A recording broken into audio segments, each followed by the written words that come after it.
दलाली करणाऱ्या फिक्सरची ओएसडी किंवा पीएस म्हणून नियुक्ती होऊ देणार नाही असा पवित्रा मुख्यमंत्री देवेंद्र फडणवीस यांनी घेतला आणि याच मुद्द्याला हात घालत ठाकरेंच्या शिवसेनेनं शिंदेंच्या शिवसेनेला घेरला असताना आता अजित पवार यांच्या राष्ट्रवादीचे आमदार अमोल मिटकरी यांनी सुद्धा एक मोठा बॉम्ब फोडलाय। रोजगार हमी योजना मंत्री असताना संदीपान भुमरेंच्या तत्कालीन ओएसडीनं 5 कोटीच्या कामासाठी 5 लाखांची मागणी केल्याचा गौप्यस्फोट अमोल मिटकरी यांनी एबीपी माझा सोबत बोलताना केलाय।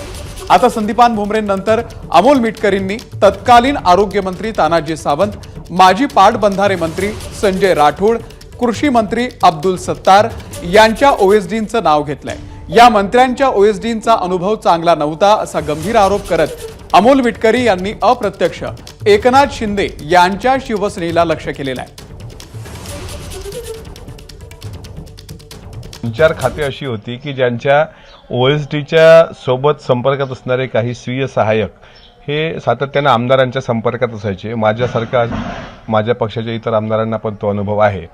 त्यामधले 2-4 डिपार्टमेंट खरंच तसे होते की त्यांनी पैशाची मागणी केली होती आणि या मागणीवर मी ठाम आहे।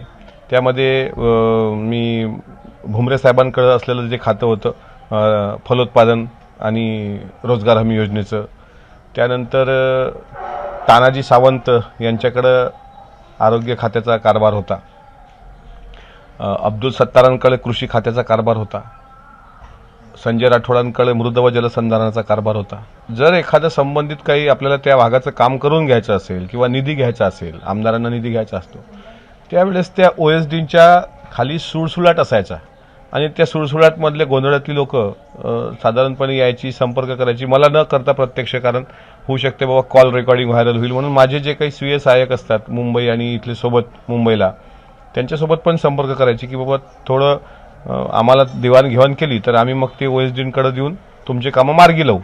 असं फक्त एवढ्याचाच अनुभव नाही, तर बऱ्याच लोकांचा अनुभव आहे।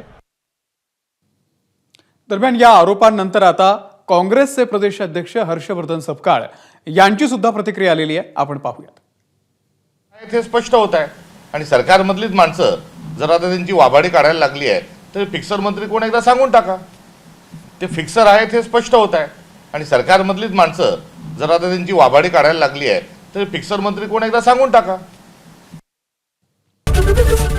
एबीपी माझा, उघडा डोळे बघा नीट।